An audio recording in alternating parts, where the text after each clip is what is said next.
이 이야기는 2022년 가을 경상남도의 작은 농촌 마을에서 시작됩니다. 말이 통하지 않아도, 글씨를 알아볼 수 없어도, 살아온 나라가 달라도, 사람과 사람 사이에는 반드시 무언가가 흐른다는 것을 믿는 분들께 이 이야기를 드립니다. 경상남도 하동군 외곽, 섬진강 줄기가 멀리 내려다 보이는 작은 마을이 있었다. 마을 이름은 솔티, 소나무가 많아서 붙여진 이름이라고 했지만 마을 어른들은 솔바람이 늘 불어서 살만하다고 했다. 논이 몇 마지기 있고 밭이 몇 댁이 있고 집집마다 고추며 배추를 심어 살아가는 곳이었다. 젊은 사람은 거의 없었다.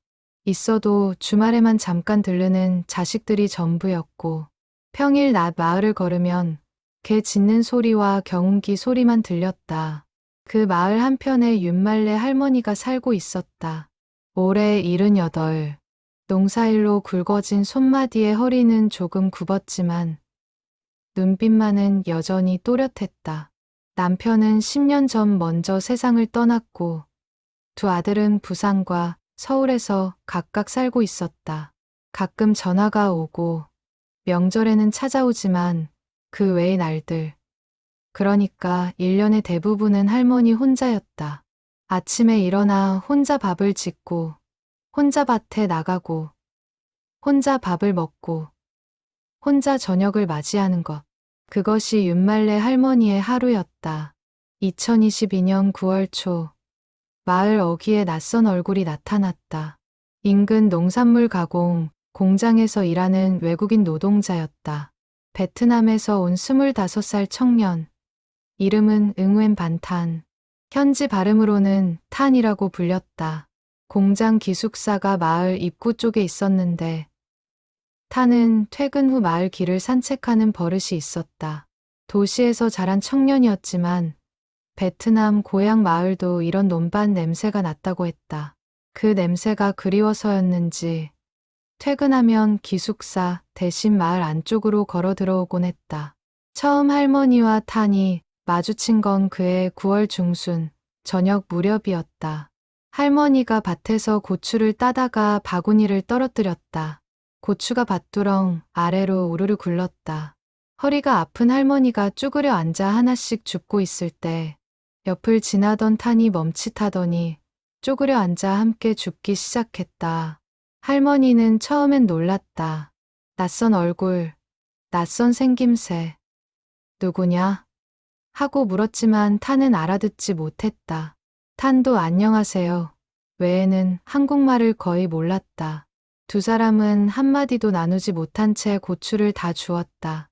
탄이 바구니를 들어 할머니 손에 건네며 살짝 고개를 숙였다. 할머니는 잠시 그를 바라보다가 천천히 고개를 끄덕였다. 그게 시작이었다. 말이 통하지 않는 두 사람의 말보다 깊은 인연이. 그 다음 날도 또 그 다음 날도 탄은 퇴근 후 마을 길을 걸었다. 마을 어른들은 탄을 경계했다. 저 외국 사람이 왜 마을 안에 들어와 돌아다니냐고 수군댔다. 몇몇 어르신들은 탄이 다가오면 자리를 피하거나 무뚝뚝하게 고개를 돌렸다. 이방인에 대한 낯섦. 그리고 그 낯설미 만들어내는 보이지 않는 벽.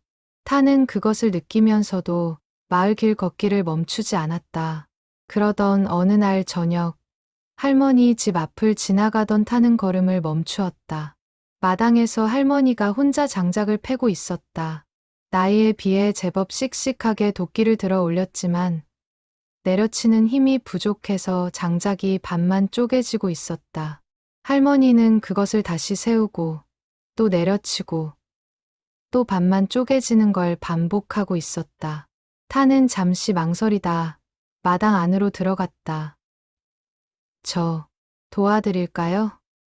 한국어가 서툴러서 말은 제대로 나오지 않았지만 탄은 두 손을 내밀어 도끼를 가리켰다. 할머니가 탄을 바라보았다. 이 청년이 지난번에 고추 줍는 걸 도와준 그 친구라는 건 알았다. 잠시 생각하더니 할머니가 도끼를 내밀었다. 탄은 도끼를 받아 장작을 다 팼다. 30분도 안 걸렸다. 베트남에서도 집안일을 거들던 습관이 몸에 배어 있었다. 타는 패진 장작을 가지런히 쌓아두고 도끼를 원래 자리에 놓았다. 할머니는 그걸 바라보다가 조용히 부엌으로 들어갔다. 잠시 후 밥상이 마루에 차려졌다. 쌀밥 한 그릇과 된장찌개, 김치, 나물 무침, 소박하지만 갓 지은 밥에서 모락모락 김이 올라왔다. 할머니가 탄에게 손짓으로 앉으라고 했다. 탄은 눈을 동그랗게 떴다. 아, 아니에요. 저는 손사래를 쳤다. 하지만 할머니는 이미 수저를 놓고 팔짱을 끼고 서 있었다. 앉지 않으면 화낼 것 같은 표정이었다. 타는 조심스럽게 마루에 앉았다. 수저를 들기 전 두 손을 모아 베트남식으로 짧게 감사 인사를 했다. 할머니는 그게 무슨 뜻인지 몰랐지만 그 손짓이 마음에 들었는지 살짝 입꼬리가 올라갔다. 탄이 된장찌개를 한 숟갈 떠먹었다. 눈이 순간 커졌다. 짭짤하고 구수하고 깊은 맛. 베트남 된장과는 달랐지만 집밥의 냄새가 났다. 어머니가 해주던 밥의 온기와 비슷한 무언가가 혀끝에 닿았다. 타는 자기도 모르게 눈시울이 뜨거워졌다. 맛있어요. 그것만은 한국어로 또렷하게 말할 수 있었다. 할머니가 흐뭇하게 고개를 끄덕였다. 그리고 그날 처음으로 할머니도 밥상 앞에 마주 앉아 같이 저녁을 먹었다. 혼자 먹는 밥과 누군가와 함께 먹는 밥은 같은 재료라도 맛이 달랐다. 할머니는 그 차이를 오랫동안 잊고 살았다는 걸 그날 저녁에야 다시 느꼈다. 두 사람은 그렇게 첫 번째 밥상을 함께 했다. 말은 여전히 통하지 않았다. 하지만 그 밥상 위에는 말이 필요 없는 무언가가 조용히 쌓여가고 있었다. 탄의 저녁 방문이 이틀에 한 번, 그러다 사흘에 한 번, 그러다 거의 매일이 되었다. 처음에는 퇴근 후 잠깐 들러 마당일을 거들고 밥 한 그릇 얻어먹고 돌아가는 것이 전부였다. 하지만 시간이 흐르면서 두 사람은 각자의 방식으로 소통하기 시작했다. 타는 스마트폰에 번역 앱을 깔았다. 베트남어로 말을 하면 한국어로 번역이 되어 읽어주는 앱이었다.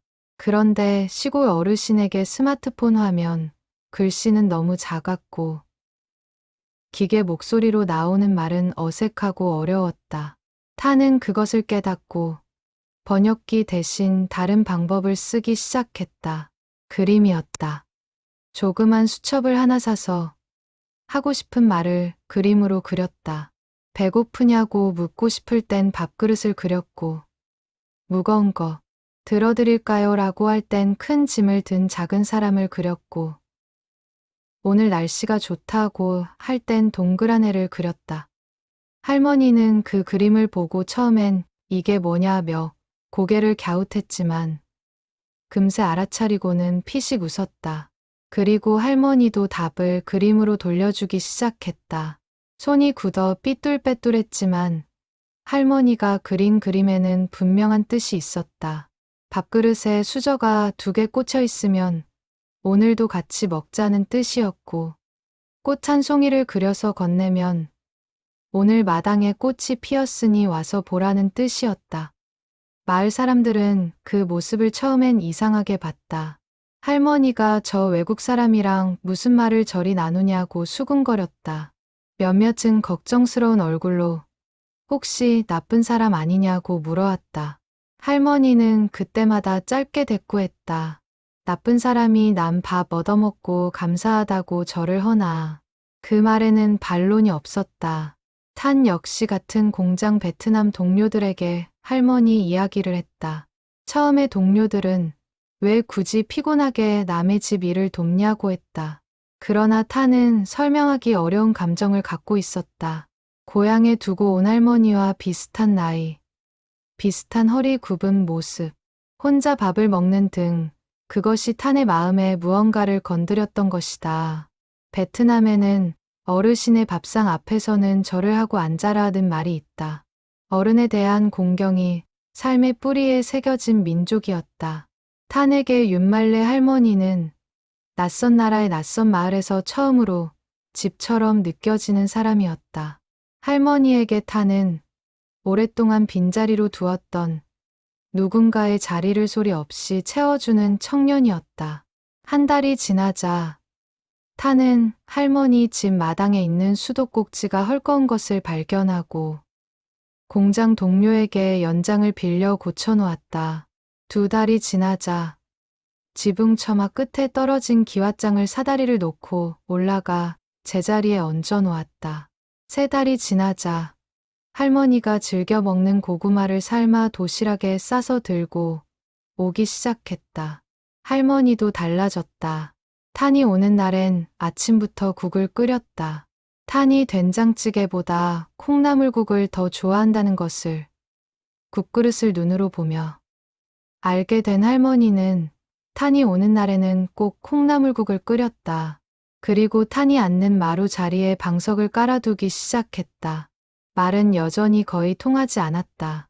하지만 두 사람 사이에는 언어가 따로 필요하지 않았다. 이미 다른 방식으로 서로를 충분히 알아가고 있었으니까. 11월 중순, 솔티 마을에 첫 추위가 내려앉았다. 논이 마르고 밭이 굽고 아침마다 풀잎에 서리가 끼었다. 할머니는 해마다 겨울이 오면 무릎이 시렸고 올해도 어김없이 그랬다. 아침에 일어나 마루를 딛는 것만으로도 뼈가 시린 듯 인상이 찌푸려졌다. 타는 그것을 몰랐다. 어느 날 저녁 할머니 집에 갔더니 할머니가 방 안에서 무릎에 핫팩을 올리고 앉아 있었다. 탄이 들어서자 할머니가 손을 흔들었다. 괜찮다는 뜻이었다. 그러나 탄은 그냥 돌아가지 않았다. 마당에 쌓인 장작을 들여다 아궁이에 넣고 불을 지폈다. 군불이 오르자 방 안이 서서히 따뜻해졌다. 그것을 확인한 탄이 그제야 자리에 앉았다. 할머니는 그 모습을 가만히 바라보다가 탄의 손 위에 자기 손을 올려놓았다. 주름진 손이었다. 굵은 마디마다 평생의 세월이 새겨진 손. 탄은 그 손을 느끼며 꼼짝하지 않았다. 할머니가 무언가를 중얼거렸다. 탄은 알아듣지 못했지만 그 말의 온도는 알았다. 고맙다는 것을. 아니, 고맙다보다 더 큰 무언가를. 그날 이후 탄은 추운 날이면 장작을 미리 들여놓는 일을 했다. 공장 동료들이 탄에게 물었다. 퇴근하고 왜 거기 가냐? 피곤하지 않냐? 탄은 잠시 생각하다 이렇게 답했다. 고향에 할머니가 혼자 계세요. 그 할머니 생각이 나서요. 탄의 할머니는 베트남 중부 지방의 작은 마을에 살고 계셨다. 탄이 한국으로 온 이유도 돈을 모아 할머니 집을 고쳐드리겠다는 마음에서였다. 그 할머니와 윤말레 할머니가 어디선가 겹쳐 보였다. 생김새도 다르고 말도 다르고 사는 나라도 달랐지만 혼자 밥을 먹고 혼자 불을 떼고 혼자 밤을 보내는 그 모습이 꼭 같았다. 12월이 되자 탄은 할머니 집 창문에 문풍지를 붙였다. 바람이 새는 창틀을 찾아내 한쪽 한쪽 꼼꼼하게 막았다. 할머니는 그 모습을 부엌에서 내다보며 서 있었다. 뭔가를 말하고 싶은 듯 입을 몇 번 열었다 닫았다. 그러다 부엌으로 들어가더니 잠시 후 따뜻한 유자차 한 잔을 내왔다. 탄이 두 손으로 받아 한 모금 마셨다. 달고 따뜻하고 향긋했다. 탄은 그 맛을 오래 기억했다. 겨울은 길었다. 하지만 두 사람에게는 그 겨울이 유독 덜 추운 것 같았다. 할머니는 빈 집이 조금 덜 비어있는 것 같았고 타는 낯선 나라가 조금 덜 낯선 것 같았다. 1월 어느 날 마을에 소문이 돌았다. 탄이라는 베트남 청년이 할머니 집 드나들며 뭔가를 빼돌리고 있다더라. 누가 처음 퍼뜨렸는지는 알 수 없었지만 소문이란 것은 일단 한번 돌면 살이 붙었다. 할머니 집 장롱 속에 있던 현금이 없어졌다는 말까지 나왔다. 할머니의 큰아들 윤재호 씨가 서울에서 내려왔다. 48살의 윤재호 씨는 표정이 굳어 있었다. 어머니가 외국인을 집에 들인다는 말을 들었을 때부터 찜찜했는데 이런 소문까지 돌자 불이 나게 내려온 것이었다. 어머니, 그 사람 이제 오지 못하게 하세요. 할머니는 조용히 고개를 저었다. 재호야, 그 아이가 뭘 가져갔다고 그러냐. 그게 문제가 아니라요. 외국 사람인데, 어머니 혼자 계신데, 무슨 사고가 생기면 어떻게 하시려고요. 사고는 무슨, 겨우내 군불 떼주고, 창문 막아주고 밥같이 먹었다. 그게 사고냐. 윤재호 씨는 어머니를 설득하려 했지만, 할머니는 완강했다. 대신 할머니는 아들에게 이것 하나만 물었다. 장롱 속 돈이 없어졌다 했지. 내가 지난달에 병원 다녀오면서 썼다. 내가 알 필요 없다고 생각해서 말 안 했어. 윤재호 씨는 말문이 막혔다. 할머니는 아들의 눈을 똑바로 바라보며 말했다. 그 아이가 우리 집에서 가져간 건 밥그릇에 담긴 밥 몇 공기야. 그게 다야. 그 말이 윤재호 씨의 가슴 어딘가를 찔렀다. 어머니가 혼자 사시는 것을 알면서도 주말마다 이런저런 핑계로 내려오지 못했던 자신이 그 밥 몇 공기의 무게 앞에서 할 말을 잃었다. 그날 저녁, 탄이 여느 때처럼 할머니 집에 왔다. 마당에서 윤재호 씨와 마주쳤다. 탄은 낯선 어른이 있자 멈칫했다. 자신에 대한 소문이 돌고 있다는 것은 동료를 통해 이미 들어 알고 있었다. 탄은 인사를 하려다 잠시 망설였다. 그때 윤재호 씨가 먼저 고개를 숙였다. 미안합니다. 오해했어요. 탄은 그 말을 다 알아듣지 못했지만 그 고개 숙임의 뜻은 알았다. 탄도 조용히 고개를 숙였다. 그날 밤, 셋이 함께 밥상에 앉았다. 윤재호 씨는 어머니와 탄이 그림이 그려진 수첩으로 이야기를 나누는 것을 보며 아무 말도 하지 못했다. 서울에 있는 자신보다 말 한마디 통하지 않는 이 청년이 어머니와 더 많은 말을 나누고 있었다. 서울로 돌아가는 길에 윤재호 씨는 한참을 울었다. 2월이 지나고 3월이 오자 솔티 마을에 봄 기운이 돌았다. 할머니 마당에 매화가 제일 먼저 피었다. 핑크빛 작은 꽃잎들이 오래된 나무 가지에 조롱조롱 매달렸다. 할머니는 그것을 보자마자 부엌 서랍에서 수첩을 꺼내 꽃 한 송이를 그렸다. 예쁘게 그릴 줄은 몰랐지만 정성껏 꽃잎을 하나하나 그렸다. 탄이 퇴근 후 왔을 때 할머니가 그 수첩 그림을 보여주었다. 탄은 웃으며 밖으로 나가 매화꽃을 바라보았다. 그리고 스마트폰을 꺼내 사진을 찍어 할머니에게 보여주었다. 화면 속 매화꽃이 실제보다 더 선명하게 빛났다. 할머니가 눈을 가늘게 뜨고 그 사진을 오래 들여다봤다. 탄은 그날 그 사진을 베트남에 있는 어머니에게 보냈다. 오늘 할머니 집 매화가 피었어요. 이렇게 예쁜 꽃이 피는 나라예요. 한국은. 어머니가 답장을 보냈다. 그 할머니한테 잘해드려라. 우리 엄마도 혼자 계신다. 탄은 그 메시지를 보며 눈시울이 붉어졌다. 봄이 오면서 할머니와 탄의 일상에도 작은 변화가 생겼다. 탄이 한국어를 조금씩 배우기 시작한 것이었다. 공장 기숙사에서 같이 생활하는 한국인 관리자에게 틈틈이 배웠다. 안녕하세요와 감사합니다는 이미 알았지만 드세요. 힘드세요. 오늘 많이 피곤해 보여요. 같은 말들을 외웠다. 발음이 서툴렀고 억양이 어색했지만 그 말들은 할머니의 귀에 닿을 때마다 특별하게 들렸다. 어느 날 저녁, 탄이 밥상 앞에서 천천히 말했다. 할머니, 오늘 많이 힘드셨어요? 할머니가 멈칫하더니 탄을 바라봤다. 탄이 쑥스러운 듯 긁적이며 덧붙였다. 맞아요? 맞아요. 제가 말한 거요? 할머니가 피식 웃었다. 그러다 소리내어 웃었다. 그리고 고개를 끄덕이며 말했다. 맞다, 맞아. 잘했다. 탄도 따라 웃었다.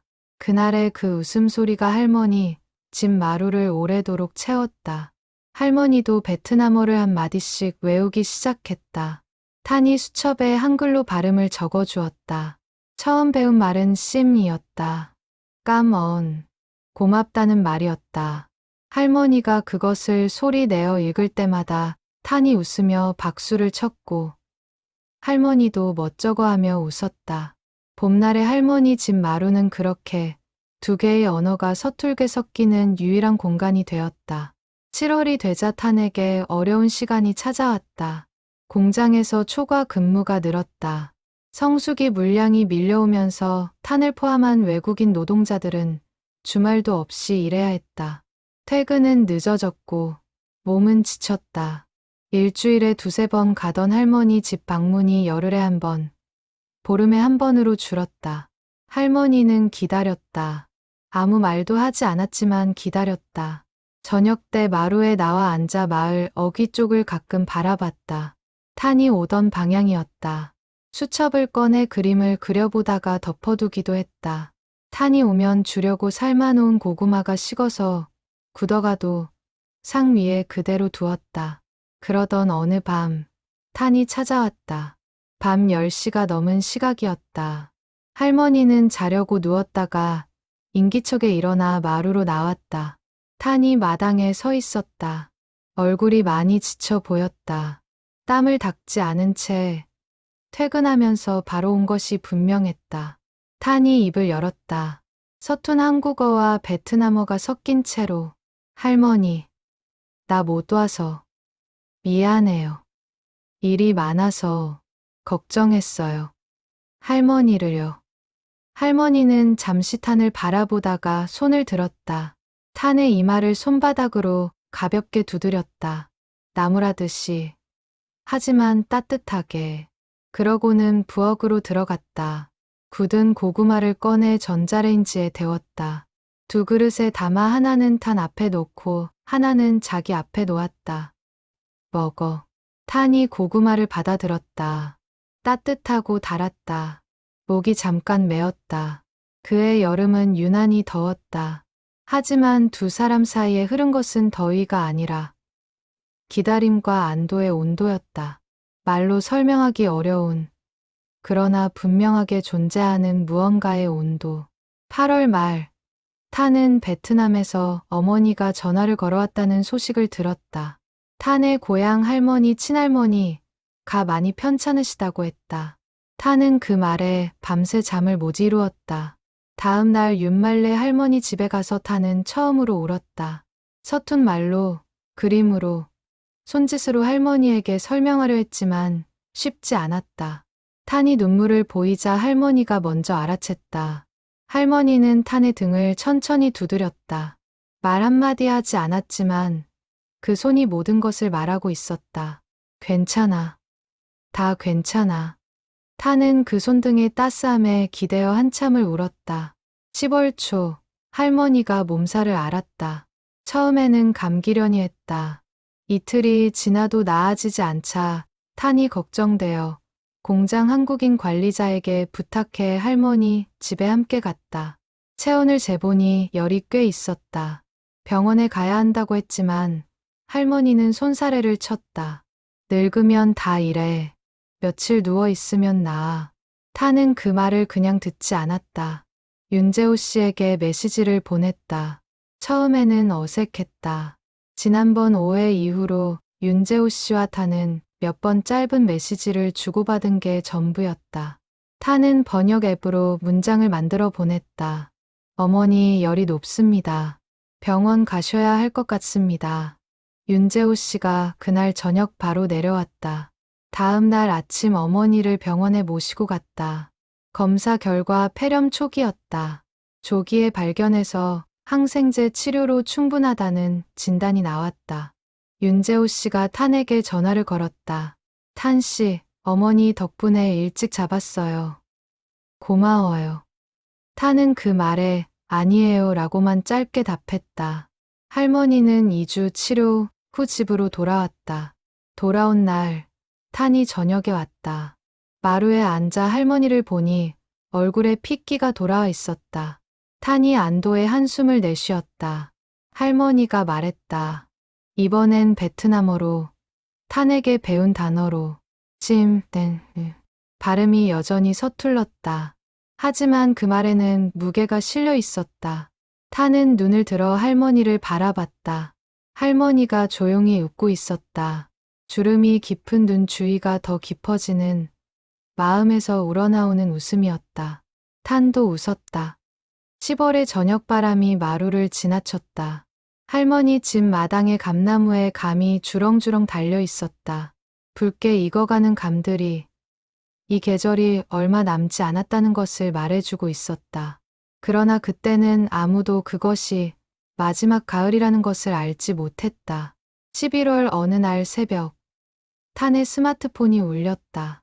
윤재호 씨였다. 탄 씨, 어머니가 오늘 새벽에 돌아가셨어요. 탄은 잠자리에서 일어나 한참 동안 멍하니 앉아 있었다. 창밖에 새벽빛이 흐릿하게 들어오고 있었다. 차가운 공기, 아무 소리도 없는 새벽. 탄은 스마트폰을 손에 쥔 채 그 자리에서 움직이지 못했다.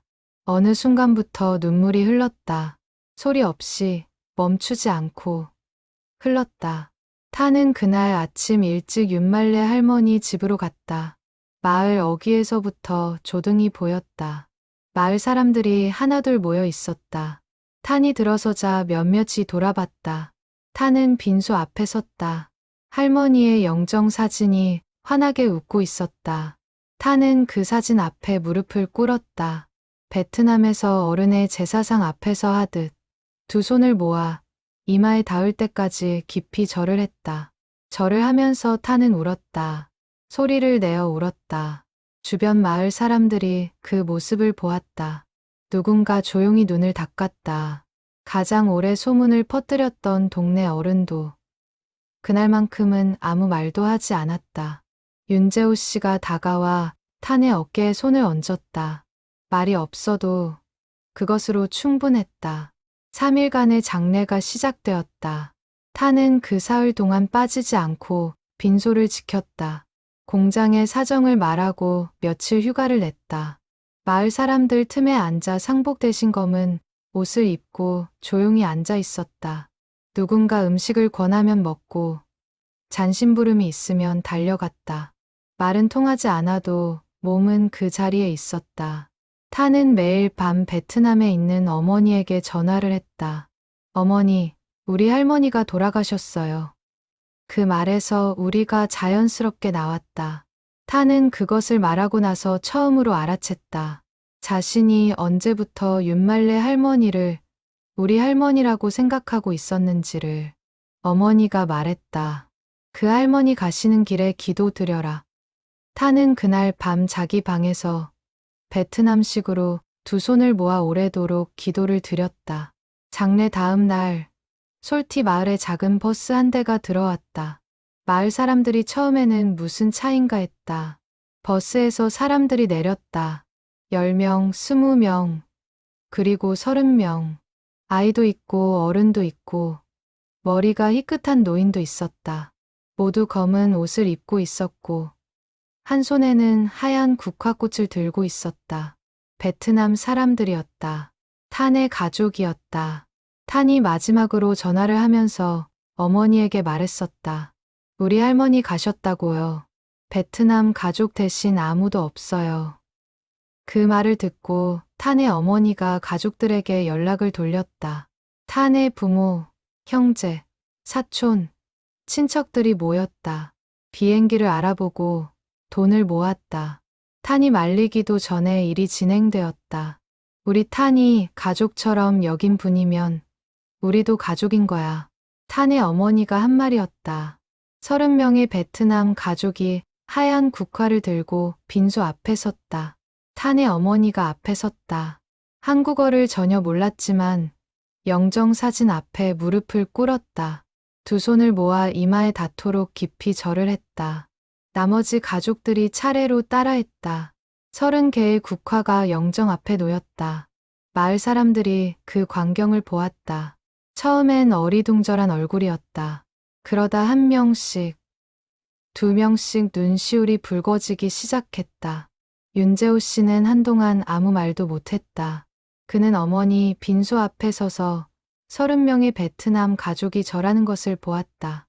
어머니가 혼자 살아온 세월이 생각났다. 주말마다 내려오지 못했던 자신이 생각났다. 어머니가 탄에게 그 아이가 우리 집에서 가져간 건 밥 몇 공기야 라고 했던 말이 떠올랐다. 그 밥 몇 공기가 30명의 가족을 불러왔다.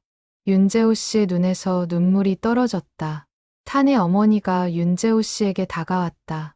베트남어로 말했다. 탄이 통역했다. 어머님이 우리 아들을 아들처럼 대해주셨다고 들었습니다. 저희가 직접 뵙고 인사드리고 싶었습니다. 윤재호 씨는 대꾸를 하려다 목이 메어 말이 나오지 않았다. 대신 천천히 고개를 숙였다. 장례 마지막 날, 마을 사람들이 모두 나왔다. 베트남 가족들과 마을 어른들이 한 공간에 앉아 음식을 나눠 먹었다. 말은 거의 통하지 않았다. 그래도 웃었다. 탄이 중간에서 두 팔을 바삐 움직이며 이쪽 저쪽을 연결했다. 마을 어른들이 베트남 가족에게 떡을 나눠줬고 베트남 가족이 마을 어른들에게 베트남식 과자를 건넸다. 언어는 달랐지만 그 자리에 있던 것은 하나였다. 사람이 사람에게 전하는 것, 말이 없어도 전해지는 것. 마을 어귀 소나무들이 조용히 바람을 맞고 있었다. 솔티 마을에 그런 날이 있었다는 것을 소나무들은 오래 기억할 것이었다. 타는 그 해를 끝으로 한국에서의 계약 기간을 마치고 베트남으로 돌아갔다. 공항으로 가는 날, 타는 솔티 마을에 마지막으로 들렀다. 할머니 집 마당에 섰다. 매화나무는 아직 잎이 없었지만 봄이 되면 다시 필 터였다. 타는 그 나무 앞에 잠시 서 있다가 조용히 절을 했다. 떠나면서 타는 수첩 한 권을 윤재호 씨에게 건넸다. 1년 동안 할머니와 그림으로 대화를 나눴던 그 수첩이었다. 빽빽하게 그림이 가득했다. 윤재호 씨는 그 수첩을 오랫동안 들여다봤다. 밥그릇, 장작, 꽃에, 달, 고구마, 따뜻한 방, 두 사람이 나란히 앉은 마루. 말 한마디 없이 나눈 1년의 기록이 거기 있었다. 우리는 때로 언어가 없어도 충분히 통한다는 것을 잊고 산다. 말이 막히면 마음이 막혔다고 생각하고 말이 달리면 생각도 다를 거라고 단정한다. 그러나 솔티 마을의 그 1년이 보여준 것은 사람과 사람 사이에는 말보다 먼저 도착하는 것이 있다는 사실이었다.